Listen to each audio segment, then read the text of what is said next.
Oke teman-teman, assalamualaikum warahmatullahi wabarakatuh. Kembali lagi di Java Story ID ya. Di cerita kali ini saya akan membagikan kisah yang dialami oleh Mas Damar pada saat dia melakukan pendakian ke Gunung Sumbing kisaran tahun 2015 yang lalu. Yang di pendakiannya saat itu, Mas Damar ini mengalami banyak hal yang bisa dibilang merubah pandangannya soal dunia pendakian.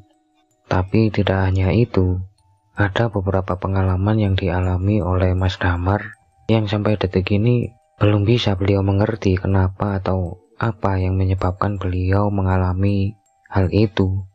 Yang kejadian itu juga akhirnya membuat Mas Damar ini sangat menyesali kenapa pada saat itu dia tetap ngeyel melakukan pendakiannya.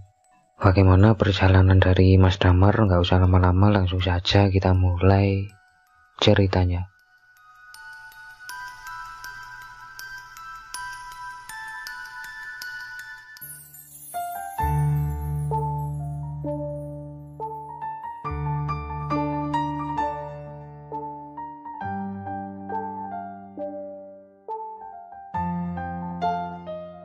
Kisah ini akan saya mulai dari saat Damar baru saja menyelesaikan kuliahnya dan berencana mau pulang kampung. Nah, di sela waktu sebelum dia pulang, Damar ini merencanakan untuk melakukan pendakian ke Arjuno bersama teman-teman komunitas Mapala di kampusnya. Tapi ternyata semua teman-temannya ini pada akhirnya sibuk semua, ada yang langsung kerja dan lain-lain. Saat itu Damar mau nggak mau akhirnya membatalkan rencananya dan langsung balik ke kosan untuk beres-beres mau pulang gitu. Nah, pada saat beres-beres ini dia tiba-tiba didatangi oleh salah satu juniornya di kampus yang di sini kita sebut saja namanya Sony ya. Mereka saat itu ngobrol cukup lama sampai akhirnya Sony menawari Damar untuk ikut trip pendakian ke Gunung Sumbing minggu depan. Sony saat itu bilang dia ikut trip itu karena memang dia dimintai tolong oleh salah satu rombongan pendaki pemula dari Jogja untuk menjadi guide sekaligus leader di kelompok mereka gitu. Tapi dia ini nggak ada yang kenal dengan rombongan yang mau dia pimpin. Nah, karena itulah dia akhirnya ngajak Damar yang memang dia ini dikenal sangat aktif di Mapala kampusnya ya. Tanpa pikir panjang, saat itu Damar pun mengiyakan ajakan Sony karena memang kebetulan Damar juga belum pernah mendaki ke Sumbing. Apalagi ini adalah trip gratis dan semua keperluan dan biayanya ditanggung oleh Sony. Jadi Damar ini nggak mau menyanyiakan kesempatan gitu. Mereka pun sepakat saat itu dan janjian minggu depan langsung ketemu di base camp Banaran. Karena Sony harus menjemput rombongan yang mau dia pimpin dulu ke bandara atau stasiun ya. Malam harinya, Damar akhirnya mulai mempersiapkan semua peralatannya untuk pendakiannya minggu depan dan telepon ke keluarganya mengabari kalau dia mau pulang sekitar 2 minggu lagi karena mau mendaki dulu. Singkat cerita, 3 hari sebelum Damar ini berangkat, Damar tiba-tiba ditelepon oleh adiknya yang di sini kita sebut saja namanya Fani ya. Jadi Fani ini telepon Damar dan ngabarin kalau kakek Damar yang ada di kampung meninggal dunia dan minta Damar untuk segera pulang. Nah, habis ditelepon Fani ini, sore harinya akhirnya Damar pulang dan ternyata ketika dia sampai, Fani juga belum datang dan baru ngabarin kalau dia baru bisa pulang 3 hari lagi. Akhirnya Damar di situ mengurus segala keperluan untuk kakeknya yang meninggal, ada keperluan tahlil dan lain-lainnya. Nah, pada saat itu Damar ini bingung, dia mau mendaki apa enggak gitu. Karena keluarganya ini lagi berduka, tapi mau dibatalin nomor Sony ini susah sekali untuk dihubungi karena memang di kampung Damar ini sinyalnya sangat susah ya, karena masih sangat pelosok gitu. Nah, 3 hari setelahnya sekitar habis subuh, entah apa yang ada di pikiran Damar, tiba-tiba dia memutuskan untuk tetap mendaki dan segera berangkat. Walau sebenarnya pada saat itu semua keluarganya ini sudah sangat melarang Damar gitu. Tapi Damar ini tetap bersikeras dan bahkan sampai marah-marah. Kemudian dia berangkat. Nah, akhirnya dia berangkat, yang kemudian dia tiba di base camp Panaran sekitar jam 6 kurang, jam 6 pagi kurang. Jauh lebih cepat dari waktu janjiannya sama Sony ya. Yang akhirnya mau nggak mau membuat Damar ini harus menunggu sambil rebahan agak jauh dari area base camp. Jadi agak jauh dari area base camp itu Damar ini kayak nemu tempat yang nyaman, kemudian dia rebahan di situ. Nah, pada saat itu suasana base camp ini memang sangat sepi karena emang hari biasa dan sedang musim hujan. Jadi agak jarang pendaki yang ke sana. Nah, pada saat Damar lagi rebahan, perlahan Damar mulai merasakan perasaan yang aneh karena suasananya ini kayak terlalu hening gitu. Nggak ada suara apapun, padahal saat itu nih agak gerimis gitu cuacanya. Dia juga mulai ngerasa kepalanya nih sedikit pusing dan berat. Matanya mulai berkunang-kunang dan juga merasa mual sampai akhirnya pandangan Damar ini gelap dan dia sudah nggak ingat apa-apa lagi. Jadi Damar ini pingsan pada saat itu. Tapi pingsannya ini nggak lama karena Damar akhirnya tersadar kembali saat dia lihat jam tangannya ini baru jam 6 lebih 10 menitan. Nah, di situ Damar ini bingung, dia ini kenapa kok tiba-tiba kayak gitu. Nah, tapi baru aja mikir sebentar, Damar benar-benar kaget karena tahu-tahu di sampingnya ini sudah ada sosok kakeknya yang meninggal 3 hari yang lalu. Dan sosok kakeknya ini tanpa menoleh ke Damar, dia bilang, "Mar, sebaiknya kamu pulang sekarang, jangan dilanjutkan." Nah, habis ngomong kayak gitu, sosok kakeknya ini lenyap. Sedangkan Damar cuma bisa ngeliatin itu dengan badan yang kaku dan keringat dingin karena ketakutan ya. Gak lama kemudian, akhirnya Sony dan rombongannya pun tiba. Nah, melihat Damar ini agak pucat, Sony pun tanya apa dia nggak kenapa-kenapa. Saat itu Damar memutuskan untuk nggak cerita apa-apa ke Sony dan bilang kalau dia baik-baik aja ya. Dan di luar dugaan Damar, ternyata rombongan yang dibawa Sony ini cukup banyak. Ada sekitar 18 orang yang membuat mereka ini harus dibagi menjadi 2 kelompok. Nah, saat itu formasinya Sony ini jadi leader di kelompok pertama, sedangkan Damar menjadi anggota dari tim kedua. Dan mereka segera mengurusi Maxi lalu masak-masak untuk sarapan ya. Nah, pada saat masak-masak, entah kenapa Damar ini ngerasa ada sesuatu yang ngawasin dia, tapi dia ini nggak tahu itu apa. Belum cukup sampai di situ, saat dia sarapan, Damar lagi-lagi mengalami hal yang aneh. Karena semua makanan yang dia makan, bahkan kopi yang dia minum saat itu, ini terasa benar-benar tawar, nggak ada rasanya sama sekali. Dan kayak berbau agak wangi gitu. Kalau kata Mas Damar ini baunya ini mirip-mirip melati gitu. Nah, saat itu Damar memutuskan untuk tidak menceritakannya lagi ke siapapun karena takut akan mengganggu mental anggota rombongan yang lain. Karena mereka semua ini sebagian besar memang pemula ya. Jadi dia ini cuma berdoa aja dalam hati, berharap biar dia nggak ngalamin keanehan lagi seperti tadi ya. Selesai sarapan, mereka pun berangkat. Nah, kelompok 1 jalan duluan, kemudian langsung disusul kelompok 2 biar jarak mereka tidak terlalu jauh. Karena di sini leadernya ini cuma Sony aja gitu. Mereka mulai jalan dari base camp, menyusuri perkampungan dan sawah-sawah penduduk menuju ke arah pos 0 ya. Bisa dibilang perjalanan mereka menuju pos 0 ini cukup lancar tanpa gangguan apapun. Hanya Damar yang masih aja kepikiran dengan apa yang tadi dia alami. Masih kayak keinget terus gitu, tadi kenapa gitu. Nah, sesampainya mereka di pos 0, ternyata kelompok pertama ini memutuskan untuk langsung melanjutkan ke pos 1, sedangkan kelompok 2 atau kelompoknya Damar ini, karena ada salah satu dari mereka yang minta istirahat, mereka pun berhenti di pos 0 dan berpisah dari kelompok pertama yang jalan duluan. Nah, pada saat istirahat ini, ternyata Damar mendapat teror yang lebih besar. Hal ini diawali ketika secara tiba-tiba Damar mencium bau busuk yang sangat kuat, entah datang dari mana. Dia coba tanya ke yang lain, tapi mereka semua ini mengaku tidak mencium bau apa-apa. Dan justru pertanyaan Damar ini menyebabkan beberapa dari mereka takut dan minta untuk lanjut jalan lagi aja. Dari situ trek sudah mulai menanjak dan perlahan memasuki area hutan pinus sampai akhirnya mereka tiba di gapura pertama atau gapura selamat datang.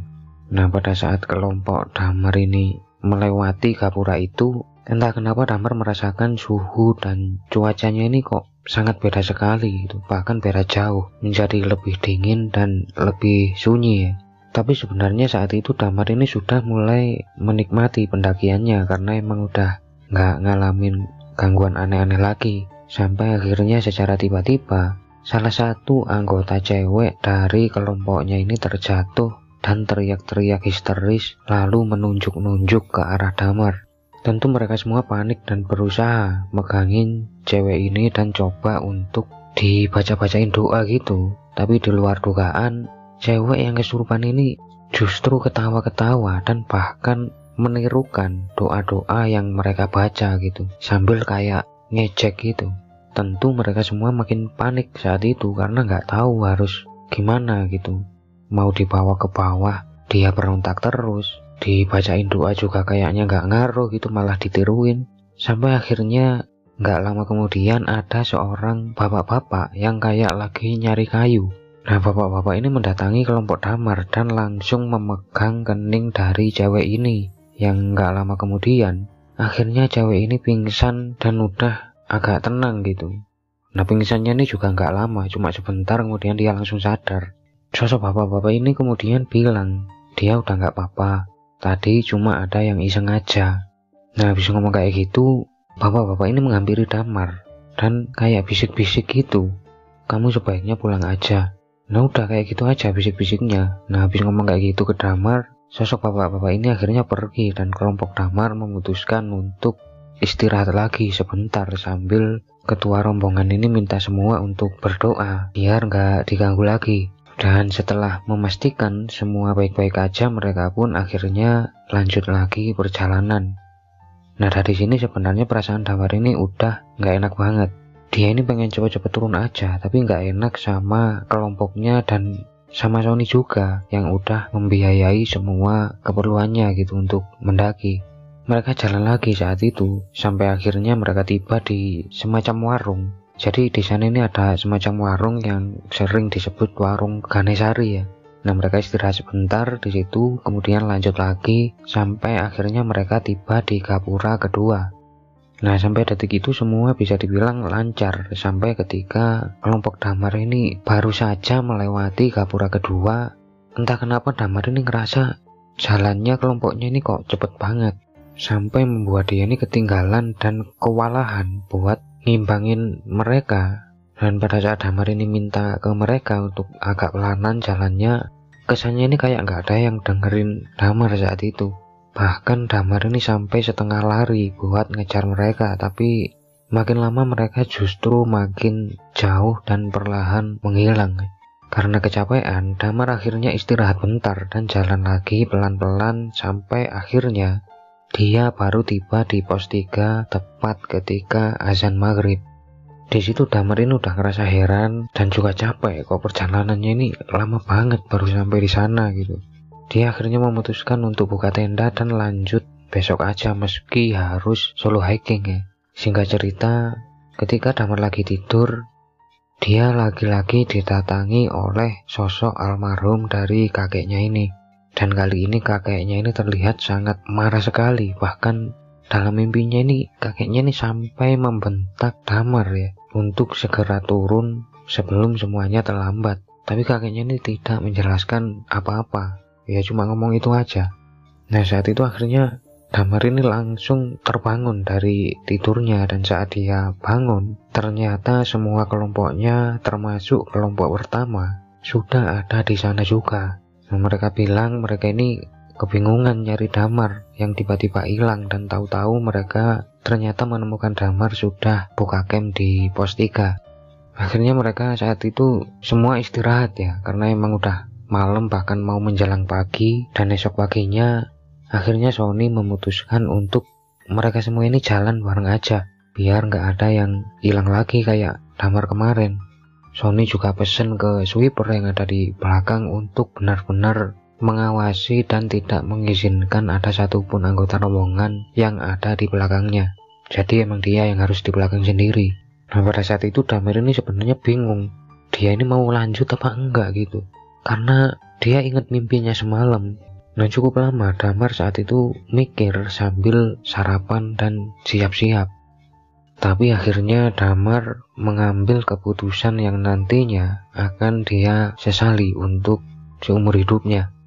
Saat itu Damar memutuskan untuk lanjut jalan aja. Dan entah kenapa perjalanan Damar saat itu sampai dia tiba di puncak Raja Wali ini sama sekali nggak ada gangguan apa-apa. Bahkan menurut Damar ini kayaknya rasanya ini kayak lebih cepat gitu. Tapi itu justru membuat Damar ini ketakutan. Kok tadinya habis diteror, nah ini kok tiba-tiba lancar banget kayak gini, ini mau ada apa gitu. Perasaan Damar ini nggak enak saat itu. Nah setelah mereka puas di puncak Raja Wali, mereka pun turun, dan ketika mereka tiba di base camp, di situ Damar kaget karena dia ternyata sudah ditunggu oleh adiknya yang tadi namanya Fanny ini. Nah Damar pun menghampiri adiknya ini. Jadi dia menghampiri Fanny, tanya ke Fanny ngapain ke sini gitu, kok nggak nunggu di rumah aja kayak gitu. Ya tapi si Fanny ini diem aja, gak jawab. Dia cuma bilang ke Damar, udah mas sekarang pulang aja, kamu udah ditungguin dari kemarin. Nah habis ngomong kayak gitu, si Fanny ini ninggalin Damar, dan Damar ngira dia ini mau ke toilet apa kemana gitu. Jadi Damar ini menghampiri Sony sama yang lain buat pamitan, buat pulang. Nah selesai pamitan sama Sony sama yang lain, Damar ini nunggu lagi di tempat yang sama dia ketemu Fanny. Tapi Fanny ini nggak balik-balik. Hampir 3 jam Damar ini menunggu Fanny ini kemana. Sampai akhirnya dia cariin, dia cari ke toilet, kemanapun, nggak ketemu. Damar juga berulang kali menelpon Fanny, tapi nomornya ini nggak aktif.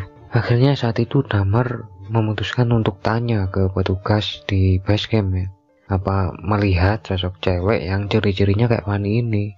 Tapi petugas itu bilang nggak ada cewek lagi selain cewek-cewek yang dari rombongan Damar. Dan saat itu memang pendakian sangat sepi, tidak ada satupun orang yang ke sana gitu. Nah di situ Damar ini heran loh. Lah terus Fanny tadi kemana?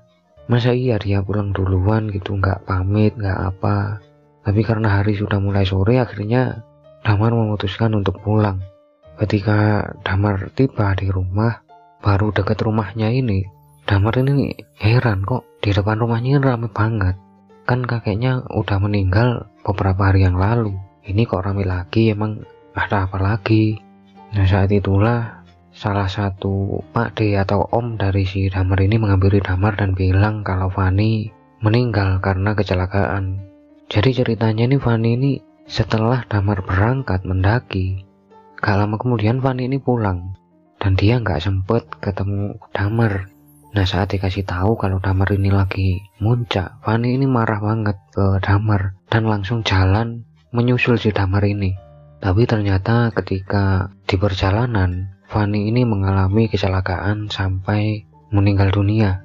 Di situ Damar ini benar-benar shock, kaget, dan kayak ngerasa menyesal banget gitu. Dia baru ngerti gitu kenapa dia beberapa kali ketemu sama almarhum kakeknya dan disuruh pulang.